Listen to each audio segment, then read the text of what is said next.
The Irrational Confidence Podcast. All right, ladies and gentlemen, welcome to another episode of The Irrational Confidence Podcast. We're talking college football. We are wrapping up insane week number 2. Is it possible some seats are already getting a little bit on the toasty side? I can smell it all the way here in Jacksonville from Gainesville. I'm joined by my co-host, Fresh. How you doing, buddy? This past weekend, it was undisciplined, chaotic. There were blowout cities. I mean, Ohio State put it to them. We'll talk about what happened up in Eugene, Oregon in a little bit. There's blowouts in the country, but there were some just chaotic games. It's one of those where we look at the slate coming into the season, and we both look at week 2. It's crappy. There's no really good games. Nothing pops. All really was, we got Cyhawk and we got Michigan, Oklahoma, and then we just got a bunch of other games. It became one of the most chaotic weekends in recent that we know of, because we all expect Ranger and we forget that the games are the games and crazy is going to happen. Clemson getting taken to the brink by Troy, Georgia looking like trash versus Austin P. Those things are kind of what? And then Mississippi State looking historically bottom feeder, not just in the SEC, but in college football, come out there and go toe to toe against a ranked team, a playoff team from last year, and then beat them. And that's just the tip of the iceberg as we dive into the whole weekend. But there's not enough adjectives to really describe what we saw this past weekend. Yeah, Fresh. I gotta have more cowbell, baby. I gotta have more cowbell. It was fantastic. That would have made Christopher Walken very proud of how much cowbell was going on over there in Stark Vegas. Fresh, you're right. It was a crazy weekend. There's a lot of chaos going on all over the place, but I thought that there were some really fascinating games. This is the thing that will drive me nuts sometimes, is that when people believe that there's only certain places that can have good football. There was good, entertaining football all over America this past weekend, whether you were early in the game for the Baylor SMU double overtime game, or whether you were stayed up late and watched a couple of later games. UCLA, who looks like a complete joke of a program, and maybe Nico chose very poorly, to Hawk coming down to last minute of the game. It was just a phenomenal week for college football. But you know what? Let's start in Eugene, Oregon, where Mike Gundy learned, keep Phil Knight's name out of your mouth. And Dan Lanning and the Oregon Ducks put the boots to them. Someone stop the damn match. The first half, Josh Pate brought it up. So if you listen to Josh Pate's podcast, yes, he said it. It's his fact. Oregon had 6 touchdowns. Oklahoma State had 5 first downs at halftime. And we kind of knew going into it. We talked about it in our preview. You start poking the bear about money and calling out Dan Lanning and Nike when you're a Nike school yourself. Good luck. And they did exactly what I expect a superior opponent to do. Now, maybe that gets Mike Gundy fired. Maybe it's time for him to move on. Maybe Oklahoma State doesn't care. And if Oklahoma State doesn't care, then that's fine. But they're not exactly financially investing in the football program. They recruit terribly. They're still trying to think it's 2004 as opposed to 2025. It's maybe time to reset. And maybe that's the wake-up call where you get embarrassed, eviscerated, undressed on national television. And maybe that's the call to we got to change the program. You aren't even nationally, you have fallen out, but in the Big 12, you are non-existent. You're irrelevant. And that right there is a sign to Oklahoma State booster. I think that in the administration, maybe it's time we need to move on. It's stale. It's old. He's way past 40 at this point. Maybe time for Mike Gundy to head off into the pasture, leave this program. He's done some great things for him, but that right there was a statement that you have completely lost touch with what you need to do to be successful in college football. Yeah, I think Mike Gundy has pretty much had his goose cooked there in Oklahoma State ever since he lost Jim Knowles as his DC. That team has kind of gone rapidly downhill. They can't recruit there even with a ton of money. But again, are you shocked what Oregon did? No. I'm not. We both knew they were going to put it in. Yeah, you open your mouth and do that stuff. Mike Gundy probably has the hottest seat in college football right now because of all that.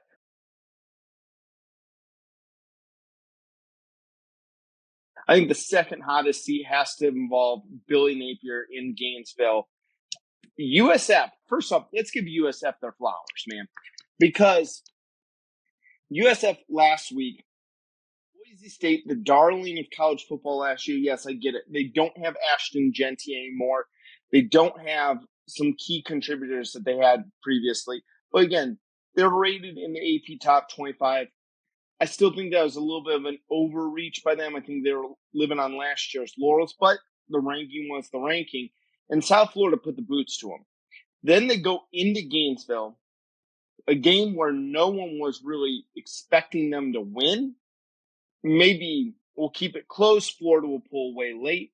But to hold the Gators to 9 points through 3 quarters and to beat Florida in the swamp, to make this team look average.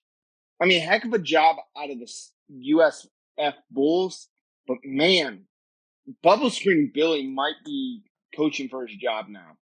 Well, first off, a couple of years ago when USF went down to Florida, there were some shenanigans by the refs and some bad calls that went in the fourth quarter. USF had a lead and they blew it. This time, they came in, they were fired up, they did the exact same thing. Todd Orlando's defense played really well. Alex Golish's offense moved the football. They had Byram. He made a couple of runs late in the second half that were just phenomenal. But look, the one thing that still blows my mind was we're about 2 minutes and 38 seconds to go, and 2:40, some of that to go in the game. Florida's up by a point. USF is driving. And Billy just not using timeouts, not trying to stop the clock. And I was watching it. I was in Tallahassee at a friend's house. We were all in the pool watching the game, had a game on TV. All of us hate Florida. And we were like, what are you doing? And that should resonate right there. If you hate Florida, you're like, your coach is an idiot. Why are we not calling timeouts, retaining time? They're bleeding the clock dry. They're going to kick a field goal. They're already in field goal range. They're going to take the lead. Why aren't you allotting time for yourself to go back down the field? You literally are waving the white flag. He did not call his first timeout. He had a full allotment of timeouts, by the way. Did not call the first timeout until 37 seconds to go in the ballgame when USF had the ball at the 9-yard line. What are you doing? And then you look up at the scoreboard like an idiot. Your job is clock management is number one priority. Your defense is looking at you like, give us a chance. Your offense is looking at you, give us a chance. You're 1-1. You beat Long Island. You lost to USF, who's now undefeated and should be ranked come Monday in the AP poll. You have LSU, Texas, Miami, the whole gauntlet of schedule coming up, Georgia included, which we'll get to that in a second. And Florida State is actually looking much better. And where's the hope? I mean, now you're trying to bet. You're playing from behind the rest of the season in a game you should have won, and the schedule's already super tough. And your entire players are going to look at you, your entire coaching staff's going to look at you like, do I trust my head coach? He gave the game away. The play calling was trash. They never took any shots. I mean, yes, there was one on a fourth down play where they went I think Wilson dropped the ball, but it was 4th and 2, and you're going and taking the read to go 35 yards down the field when you have the lead. Run the clock out. Like, these mistakes are costing you people. They're costing players opportunities. They're costing fans a lot of money who are wasting their money on your decisions. They're going to cost you your job.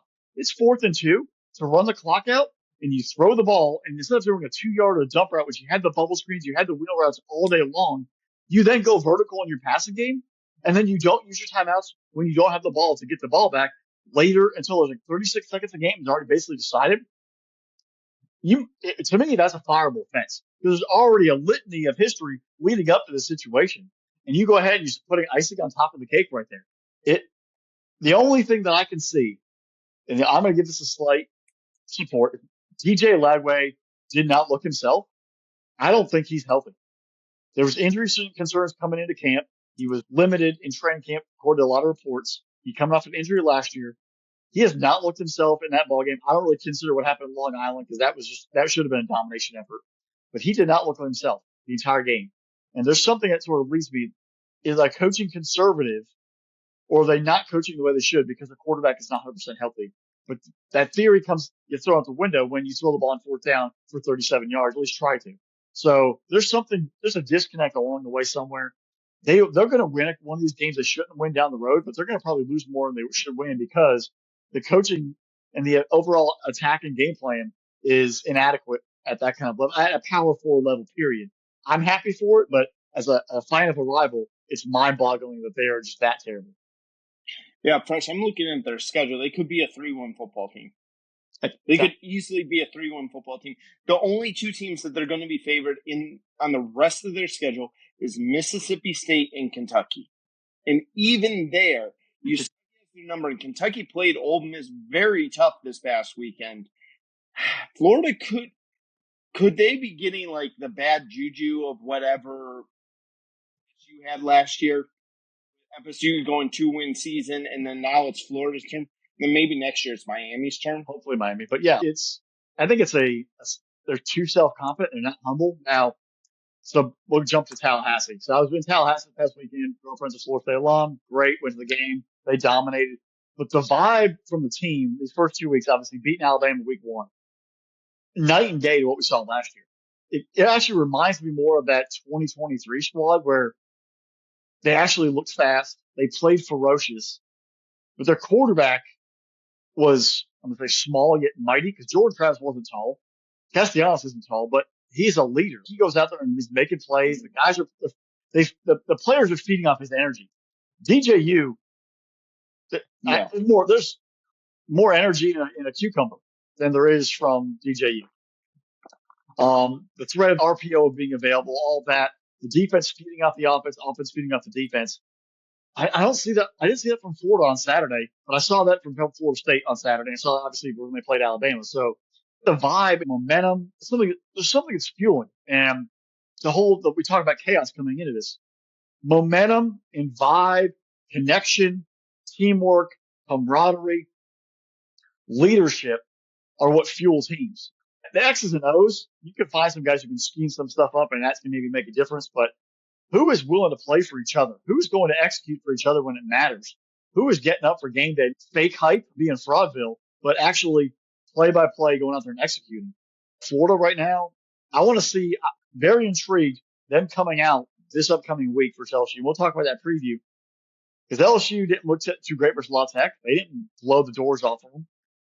What kind of game are we going to see? Are we going to see Florida just come out and actually like, all right, let's shake it off and get back there? Are we going to see an avalanche of disconnect, the avalanche of falling apart, the avalanche of finger pointing? Where does all that come into play? So this is a fragile program because there were moments last year that they were fragile and they sort of rallied and they saved their season and that built the momentum coming into here. But after that USF loss, where do they go? Like, does that become the tipping point in the opposite direction where they just fall off the face of the map? So Billy Napier, you need to do some soul searching because everybody's looking at you. They know DJ Lagway's a leader, but you need to start doing some soul searching and save this program or you're going to be out before November. Yeah, he's done. All right, Fresh, let's get out of Gainesville, Florida, and let's go over to what we felt was going to probably be the best game of the weekend. It lived up to the hype, if you like, a defensive-style game. Ames, Iowa, Cyhawk Trophy, the home team winning the game. I told everyone during the preview episode I hated the 3.5. I felt better at a field goal-like game. Thought Iowa State was going to win this. Iowa State 3-0 on the year, living up to everyone's expectations. And the more I'm thinking about this, Fresh, the more I'm really starting to become a believer in Matt Campbell and how much that loss to Arizona State last year has galvanized this Iowa State team. I saw Kansas State didn't look very good. This Iowa State team they're winning games that they're supposed to win, and they're playing up to their potential. Now, do I think this is a national title level team? No, but is this probably at least almost guaranteed to be a playoff team and probably will roll through the Big 12? Yeah, I think I'm almost there with them. Great job, Iowa State, and I thought Iowa fought hard for 4 quarters, which, again, well, say what you will about Kirk Ferentz and his offensive scheme. The one thing Iowa will always do is they will play defense, and they will make it very, very difficult on you to run the football. You know, Iowa State only 3.5 yards to carry there. Rocco Beck had a very good game, but was a game manager, didn't turn the ball over. Again, great game. Cyhawks always a phenomenal rivalry game. But again, hats off to the Iowa State Cyclones. I mean, 2 straight years you beat Iowa, which is huge for that rivalry. sometimes you have to win those ugly games. Can you win the tough ones? Good teams, for the most part, can win a blowout, can win by 3 touchdowns or whatnot. Make it look like whatever. But winning the tough games, but that's when you're going to go in the playoff. For the most part, you're going to have to win a game in the fourth quarter. It's going to be tight. You're going to have to find a way to play every down at an elite level, grind it out, buck up at the line of scrimmage, tackle efficiently when it matters most. All those things come into play. If you're mentally strong to play those tough games, that makes you a serious threat. Looking at the Big 12, you talk about how they're wide open. Mm-hmm. Baylor storming back down 2 touchdowns in 5 minutes and looked really good, got it done. Texas Tech, they hit the portal hard. They haven't really faced any competition so far, but we're seeing them progress. K-State losing to Army. Kansas played real well versus Missouri, but just couldn't finish it out. Yeah. But it's wide open for them. This is a chance for Iowa State to finally win a conference title, which they haven't done since maybe the 40s, the 30s, something like that. So it's that mentality of we have to take advantage of the moment, be excellent in every aspect of the game, be mentally tough, be the aggressor, not feel inferior to Iowa. We are Iowa State. We're going to take care of business. And that mentality from Matt Campbell of being disciplined, developing players, defensively, offensively, playing within the overall team system. They don't have to be all 5-star recruits, but you got to get guys in there who are going to recruit and play for each other and lock it down. And that's what they did. And they have a lot of opportunities to keep growing. And this is an exciting start for the Cyclones. Fresh, let's go over to Durham, North Carolina real quick, because we talked a little bit about this game going into your fresh pick of the week. And Vegas had this as Illinois as a 2.5-point favorite. Duke played them very close for the first half, and then second half, Illinois came in and put the boots out to them.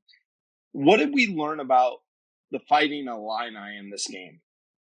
I mean, Duke had a good football team. Manny Diaz can call some defense. Dario Mensa, the quarterback for Duke, solid. But the way that they were able to go in there in a tight game, which early on you kind of have oh crap, are we actually good enough? Might seep in somebody's mind, or a lesser team that seeps in. They took it like, all right, we're gonna withstand the initial surge of the home team. Because usually when you're going on the road, the team is going to try to pull up the upset. Their job is, I'm going to keep it and make it messy in the first half, and the second half try to just survive. But you want to make sure that it messes around, come out there with the energy in the first half, make a statement, and then just get through it. They withheld it. They took care of business, and then they ran the ball and they threw the ball, did whatever they wanted to do, and the defense started locking it down, getting 3 and outs, and they took advantage of the opportunity and showed that they are very, very good football team top to bottom. It's not a mirage. It's not just, they are legit. That right there is going to propel them. It's going to be a feather in their cap. Hey, we went on the road and beat an ACC team who's probably going to finish in the top half of the ACC. It's a boost. It's like, all right, we could do this. Is it going to be able to compete with an Ohio State or a Penn State? We'll find out. But at least they're showing that they're not a joke, that they have what they have to be successful. They can put guys on the field. They're going to be well coached. They're well disciplined. They're going to attack. They're going to run the football down your throat. And Luke Altmaier, being a very good quarterback, is not going to make mistakes when it matters most. Yeah. I was very impressed with the Illini in this one here. It showed me that, to me, the Illini are this year's Indiana. This is a team that's going to be very good, probably could beat 80 to 85% of college football. They returned I think, how many times did they say in the broadcast? They were returning like 78, 79% of their production, some crazy number like that. Do I think they have the horses to keep up with the big boys? We'll find out. We'll find out if they can hang with Ohio State, Oregon, Penn State, other teams out there. But this was a huge win for them. And the fact that people thought this was going to be a lot closer.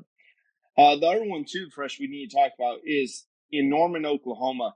Brett Venables getting a signature win, and Bryce Underwood looking like the true freshman that he was and being completely overwhelmed by the Oklahoma defense. I don't care what you want to say, but he was 9 for 24 for 142 yards, no touchdowns, no interceptions.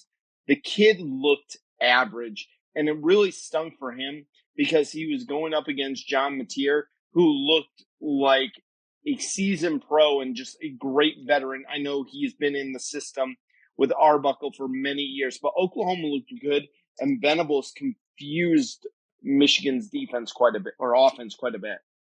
Yeah, and we talked about it coming in where 2 quarterbacks who at different aspects of their game have been untested and going against two very seasoned defensive coordinators who have tons of talent. Mateer, the first time he's actually faced a legit power four defense and a former NFL defensive coordinator, Wink Martindale. At that times, he had a couple turnovers. He admitted in his post-game press conference, like, yeah, I had a couple turnovers, made some bad decisions, but our teammates picked me up, our defense picked me up. And at times, he also used his legs to get things done. I think that's just, I'm growing. It wasn't Washington State. We're going to put up 49 or 56 points. He made throws when he had to. He had some mistakes. He got fooled every once in a while, but he was able to overcome it and keep growing. On the flip side, Underwood looked like a freshman. He was going against a very seasoned athletic defense. Didn't get much help from his receivers. The top tight end, obviously, was in a leg cast or a boot or an ankle cast, something. Then you also have him and Justice Haynes on the sideline yelling at each other for a little bit there in the late second, early third. It's weird. It's really weird. He wasn't the receiver they were targeting, but it was just, what was there something like a read wrong? Like where was the disconnect? And we won't hear about it. And then they bring up the Sherrone Moore the next two games. He can't even be in the building. He has to be completely separate from the program.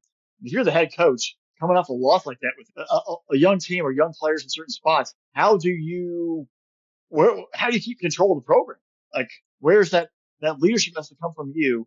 And you're letting the young guys yell at each other and fight it up, and then you're going to be gone. It's going to be interesting to see what he brings back when they get back to that Wisconsin game, what they do the next couple of weeks, because there's a lot of infight. There's a lot of frustration. Look, alphas are going to be emotional. It happens in sports, but that seemed a little more than alpha. That seemed like a lot of disconnect and a lot of I'm the boss or, hey, you're just a freshman and I'm doing what I want kind of thing. We'll see if that boils over as the season progresses for the Wolverines. I'm not so worried about the Wolverines for Central Michigan next week.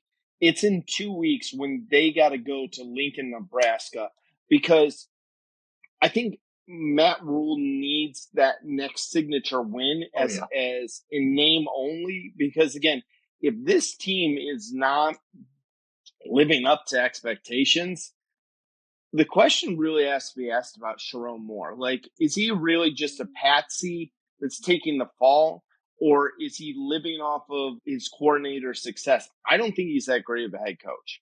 No, he's definitely living off the joke. This is all right. You want to take Harbaugh left. He knew that all this stuff was going to come down. They knew that they had lied. Let's be factual. You Michigan fans can buck up. They were committing some serious violations. They were definitely cheating. He admitted it. He lied to everyone's face like, oh, Michigan men are honest, that we don't cheat. You knew you were cheating. He knew it was coming down on him. He won the national championship and he left. So he made sure he's avoidable. And then he comes out and says, well, I left so that they wouldn't bring down the hammer on the program. Put it on me. Sherrone Moore was just as involved. The whole text message thing between him and Stallions, all this stuff was going on. It was a top down. Everybody in the program knew. There's a reason why Moore was already suspended for that the year they won the national championship anyway. He was put there like, all right, we're gonna elevate him, make him feel good. You couldn't elevate your defensive coordinator because he left to follow Jim Harbaugh. He was the only guy left. Sherrone Moore gets elevated, take the heat, deal with it, and then when you stink for a couple year period, we can have probable cause to get rid of you or say, hey, you were involved, you aren't getting it done, we just have to move, we have to part ways. And because easy separation, but it's a buffer until they bring somebody else in. You're not going to hire someone outside to legit change a program when you're in the midst of a major, investigation, knowing you're probably going to have to sacrifice some stuff or potentially lose scholarships, all of that. So you keep more there, you suffer through it, you find a way to easily let him go, and then you bring somebody else new with a clean slate. It's exactly what they're going to do. But yeah, he was given a raw deal, but he's gotten paid handsomely for it, basically to take the brunt of all the pain. Yeah, absolutely. All right, Fresh, anywhere else you want to talk about before we sign off for the recap here? Yeah, I'm going to talk to it. The Georgia Bulldogs this past week, they took care of Marshall the week before, but you're coming out against Austin Peay, which is an Atlantic Sun FCS team. Terrible FCS program. There's no fire from the offensive line. The run block, the pass block was terrible. The defense played well, but that offensive line, Stacey Searles, it might be time to have the conversation need to go. Matt Luke was there when they won the Natties. He had them playing well. He recruited at a high level. Those guys are all gone. They haven't been able to get the same player in. Or if they do, they're not coaching them at the same level. There was issues last year with injuries and communication. We're seeing it right now. They can't even block Austin Peay. I am seriously concerned at going to Tennessee. If you can't even block Austin Peay and try to run some rudimentary offense, we got some serious problems. Another part of it, I'm not going to say Mike Bobo is the problem because he had some of the most historic offenses in Georgia under Aaron Murray. All the records were there. There might be personnel issues. Do they trust the offensive line to give enough protection to Stockton to throw? You go out in the portal and bring these receivers, and you've already shown they can be successful. But in the Austin Peay game, you never made an attempt to even get vertical in the passing game. Where is there's a serious disconnect of trust, communication. I mean, I understand being vanilla and not wanting to show something, but at some point, you need to score some touchdowns, get momentum, and get your team going. What we are going to see versus Tennessee, I'm worried about. Where is this? Is it Stockton? Is the offensive line? Is it receivers not running routes? Is it just we are being super vanilla and we're just going to suck it up and not care about the outside noise? But if that's the case, you better show up versus Tennessee and the offense better be crisp and ready to rock and roll. Because there are some looming issues from last year that are carrying over right now, top to bottom on the offensive side of the ball, that are going to hold back a team. Kirby, you got to be like Nick Saban. At some point, he had to come to terms with himself and make the decision and get rid of some people who he trusted and go out and find some maybe, he went out and hired Lane Kiffin, which was outside his own source. He had to be open to himself and make a decision. You might have to make that decision here soon if Bobo, your best friend, I know his son's the center, doesn't get this thing going, or you guys don't start having the right players on the field at the right time. A lot of decisions coming in Tennessee as we open SEC play, but right now, so there's some concerns in Athens on the offensive side of the ball. All right, Fresh. Hey, I'm going to give you 5 teams here. First word that comes to each of these teams' mind. All of these teams, I believe, are 2-0 right now. Okay. Utah Utes. Consistent. Okay. Cal Golden Bears. Upstart. Ooh, I like that. I like their freshman quarterback a lot, too. I'm not even going to try to say his first name or his last name. Big time recruit. I'll work on that one. NC State, the Wolfpack. You just the Wolfpack? Okay. BYU. Disciplined. Ooh, that's a good one because they've only given up 3 points so far this year in 2 games. Michigan State. Ascending. I like all of those teams. It's fascinating to see all 5 of ththose teams right now are 2-0 going into week 3. I know certain teams have had cupcakes, but man, it's intrigued.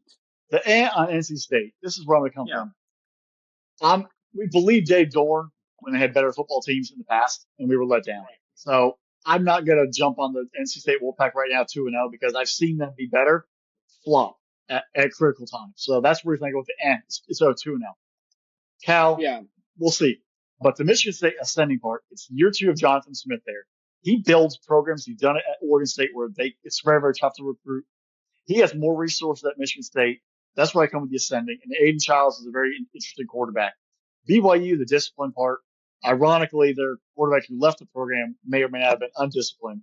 But year in and year out, the way that they can develop that program, they get guys to they're older for the most case. They're more mature men, but they play, they do their job, and they are able to be in alignment, execute when they have to on a game in, game out basis. Yeah. I'm intrigued to watch NC State. Looking at their schedule real quick, they could seriously be 5-0.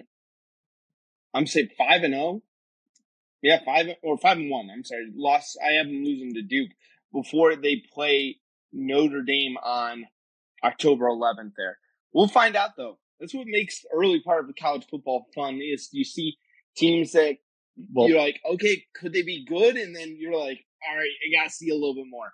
And like this week is a perfect example of why preseason polls are the biggest waste of our time. The reason why we have all preseason polls, ourselves included, is because summer is boring and we want to have hype for the upcoming season. We have no idea what we're about to see, especially with the transfer portal where guys are coming in and we have guys coming from FCS and we don't really see them, like how are they going to gel? All that stuff is completely brand new. But today and this past week, our reasons why preseason polls are only for hype, only for TV, media marketing, and for have conversations on social media about your conference sucks, my conference is great, my team is great, your team sucks for July and August. Yeah, absolutely. All right, Fresh. That's all we got for week number 2. It was fun. I enjoyed the weekend. A lot of great games. And we got week number 3 coming up. A huge weekend in college football. And then a big deal coming week number 4. Guys, you're not going to want to miss week number 4. Make sure you follow us on social media, though. If you're not following us on Twitter or the X, you're going to miss out here in a few weeks. Like, Fresh and I may be on location here very shortly at an unknown game. We'll announce it when we get to week 4. But again, we will be on location for the first time of this podcast. I'm excited for that because it means we're going to fully enjoy the day. Ohio State's on a bye. Georgia's on a bye. We'll see what else we're going to get up to, what our shenanigans will happen that weekend. But hey, it's football. And like we're already 2.5 weeks into the season. Embrace it. Enjoy every game. On Saturday, from game day or first, noon kickoff, obviously listen to our pre-game preview podcast and the Irrational Conference podcast every week, getting ready for every single game. Enjoy it. Embrace it. We only get so many of these Saturdays. And that's why this is the greatest game in the world is college football. Embrace every single Saturday we get, because before we know it, it'll be late January and be like, man, I wish I had a terrible, right. 5-5 football team playing on a random November Saturday afternoon. Yeah, absolutely. All right, ladies and gentlemen, you've been listening to another episode of the Irrational Confidence Podcast. We're part of Spinnable Sports, so make sure you check out spinnablesports.com. Like, subscribe wherever you get your podcast from. Hit that subscribe button. Hit the notification bell. Get notified every single time we drop a new episode. Special thanks to our producer, Drew. Without him, none of this is possible. Follow us on social medias. Leave us that 5-star review. Fresh, that's all I got. It's an exciting time. We're going into week number 3. We're so close to being full conference play across the board. We're almost past the non-conference matchups. Still got a couple more weeks of those, but then we'll be in conference play, and really that's when the cream will rise to the top, baby. Can't wait to talk about our preview for week 3. We're really excited this upcoming weekend. A lot of big games, a lot of stressful moments, and it continues to keep progressing forward. With that, everybody, hit us up on socials at Spinnable Sports, at IR Confidence Pod. That's us, by the way. You can find both Seth and I there as well. Hit us up. Enjoy at SpinnableSports.com and the Spinnable Sports YouTube channel. And with that, we'll talk to you with the week 3 preview. Bye, y'all.